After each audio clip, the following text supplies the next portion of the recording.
I stood in the living room of our suburban home in Ohio, staring at my husband, Tom, who had just thrown me out after believing his stepdaughter's vicious lies. His smug expression grated on me, like he thought he had everything figured out. I couldn't help but smirk. "Time to reflect, not really," I said coolly, pulling a folder from my purse.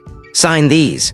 I handed him the divorce papers, neatly prepared by my attorney, along with evidence that would unravel their web of deceit. Tom signed without a fuss at first, but when he saw the attached documents, his face went pale. His hand shook. Next to him, his stepdaughter, Lily, started to squirm. The lies they'd built their case on were crumbling, and the truth was about to hit them hard. My name's Susan, a 52-year-old administrative assistant. I'd been married to Tom for just over a year, living in his modest ranch-style house in a quiet Cleveland suburb. With us was Lily, his 25-year-old daughter from his late first wife. She worked full-time at a local retail store, but refused to move out of her childhood home. I never adopted Lily, so to me, she was practically a stranger. From day one, I hoped she'd find her own place, but she clung to the house like it was her birthright. "This was Mom's house," she'd say, her voice sharp. "She died 6 years ago, and I'm not leaving the place we shared." I understood her loss. My first husband passed around the same time, but her stubbornness made life tense. One night at dinner, Lily poked at the lasagna I'd spent hours making. "Mom's cooking was better," she muttered, barely touching her plate. Her attitude wasn't subtle, and it wore me down. If my food was so awful, why didn't she cook for herself? Frustrated, I turned to Tom. "Lily hates my cooking, what should I do?" He shrugged, sipping his beer. "Stop cooking for her then. She's a grown woman." His apathy stung, but I took his advice.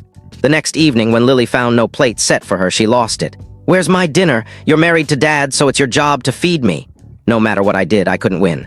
Lily's comments grew meaner, and Tom's refusal to step in left me isolated. Before we married, he'd promised Lily would move out soon.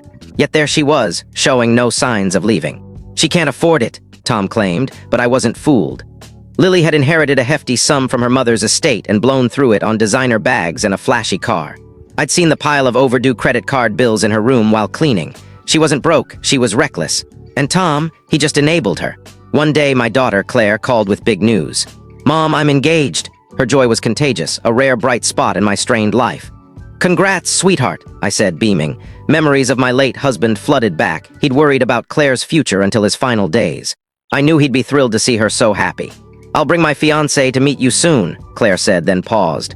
"But do I have to introduce him to Tom? He's just your second husband." "He's not family." Her honesty didn't surprise me. Claire had no connection to Tom, and I couldn't blame her for keeping her distance. "Just say hi briefly," I suggested. "That's enough." When I told Tom about Claire's engagement, he barely looked up from his phone. "That's nice," he mumbled. His indifference hurt, but it wasn't new. He'd never cared much about Claire.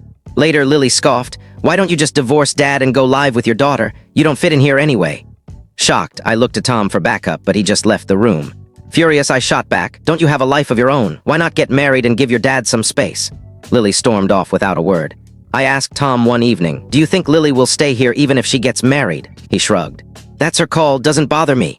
His apathy drove me up the wall. Eventually, I met Claire's fiancé, Ryan, at a cozy diner in town. Tom refused to come. "I don't care about meeting him," he said flatly. "Don't invite me to the wedding either."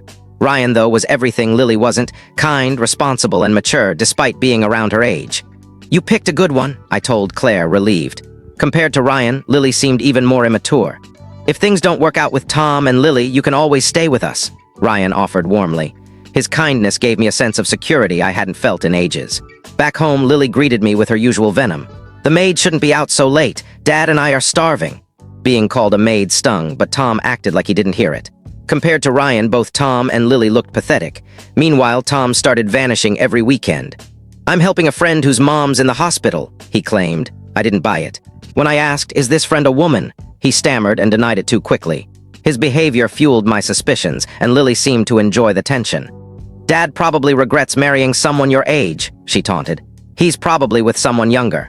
You're gonna get dumped." Her words cut deep because I feared they might be true. One evening, Claire called, her voice urgent. "Mom, can you come over? We need to talk." Worried, I drove to her apartment in a nearby suburb. Ryan was there too. "What's wrong? You're not canceling the wedding, are you?" I asked, my heart racing. They laughed softly. "No, Mom, it's about you," Claire said. Ryan showed me a photo on his phone. "Is this Tom?" At first, I didn't recognize him, but the woman next to him was calling him by name. The photo was taken at a fancy wedding venue in downtown Cleveland, and they were discussing wedding plans. My stomach dropped.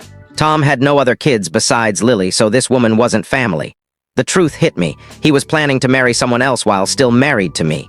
She looks too young to be Lily's girlfriend, Claire noted. I admitted I've suspected he's cheating, but I didn't think he'd go this far. Claire and Ryan were stunned. I spilled everything, Tom's evasiveness, his weekend disappearances, my growing doubts. He's awful, Ryan said. We need to investigate and make sure he's held accountable. Claire added, you need to divorce him, Mom, now. I agreed, but we needed proof. Ryan started researching private investigators. Don't worry, Mom, Claire said. You can live with us. Bolstered by their support, I returned home with a plan. Lily greeted me with her usual jab. Hurry up and make dinner, maid. I bit my tongue and cooked, refusing to let her see me rattled. Once I had evidence of Tom's affair, I'd be free. When Tom got home, I tested him. Will you come to Claire's wedding? It's at that new venue downtown, I said, naming the place from the photo. His face froze before he denied knowing it. His reaction confirmed my suspicions, but I didn't push. Then he changed the subject. Has Lily asked you for money? She's been struggling. I shook my head. Lily never asked me for cash. She only saw me as hired help. She's been bugging me, Tom admitted. She inherited a lot from her mom, but spent it all. Now she's in debt. I thought of the collection notices I'd seen in Lily's room, but stayed quiet. I couldn't trust Tom with my suspicions, not when he was likely cheating. The next day, he pressed me again. Talk to Lily about her spending. She needs to hear it. I was floored. She doesn't listen to me. You're her father. Deal with it. But he kept pushing, claiming he wasn't good at tough talks. His cowardice was infuriating. Reluctantly, I approached Lily. Your dad's worried about your finances. He asked me to talk to you. She exploded. Who do you think you are, maid? It's my money and I'll do what I want. Her reaction showed why Tom avoided confronting her. Still, I wished he'd step up as her father instead of chasing his mistress. Lily glared at me. I'll make sure you're out of this house. Just wait. A few days later, Claire called. Mom, we've got proof. Meet us at the diner. My heart sank as Ryan handed me a report from the investigator, complete with photos of Tom and a much younger woman. They're even house hunting together, Claire said. Ryan added, she's trouble, spending his money and possibly seeing other men. She might scam him and leave. The report confirmed they'd visited the wedding venue and that she'd likely taken money for wedding plans. I knew I had to act fast. Back home, Tom and Lily were waiting in the living room. Susan, we need to talk, Tom said, his tone icy. Lily smirked. You've been seeing a younger guy, haven't you? Dad saw you at the diner with him. They showed a grainy photo of me with Ryan. That's Claire's fiancé, I said calmly. She was there too, but Tom wouldn't hear it. Lily caught you cheating, get out. We'll handle the divorce later. I almost laughed at his nerve. Fine, I said. I'll leave. We'll settle the divorce and finances soon. As I headed for the door, Lily yelled, make us dinner first. I ignored her and walked out, heading to Claire's with the investigator's report. 3 weeks later, Tom called. Let's meet at the house to discuss the divorce. Bring the papers. I arrived with Claire, Ryan, and our lawyer. Tom paled when he saw them. Why didn't you come alone? He stammered. You didn't say I had to, I replied. The house was a mess, dishes piled up, trash overflowing. You'll still pay alimony, Tom sneered. I laughed. I've done nothing wrong, sign these. I handed him the divorce papers. He froze when he saw the investigator's report. We have proof of your affair, our lawyer said. Tom's face fell. I can't pay alimony, I'm broke, he admitted. I borrowed money for the wedding and honeymoon. Lily blurted out, you're not really remarrying, are you? I don't want to lose your money. Tom shook his head. I spent everything from your mom's inheritance. Lily looked shattered. Dad, lend me some cash. You've got something left, right? I'm broke, Tom whispered. I chimed in, Lily, I saw the debt notices in your room. At your age, it's embarrassing to have someone clean up after you.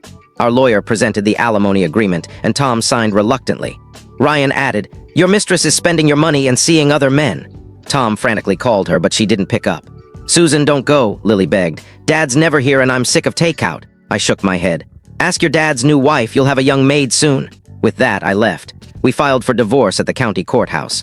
I moved in with Claire and Ryan in their small apartment, planning to upgrade to a bigger place soon. Weeks later, I heard Tom's mistress had scammed him, taking off with money for a fake wedding. He was left with nothing but debt. Lily even called begging for help. Susan, Dad left and I'm broke. I'm not your mom, I said firmly. We're not family and I'm done with your father. When she kept calling, Ryan threatened to involve the police and she stopped. Life with Claire and Ryan was calm and joyful. Soon, Claire shared she was pregnant. Becoming a grandmother filled me with hope, and for the first time in years, I felt truly free to cherish my real family.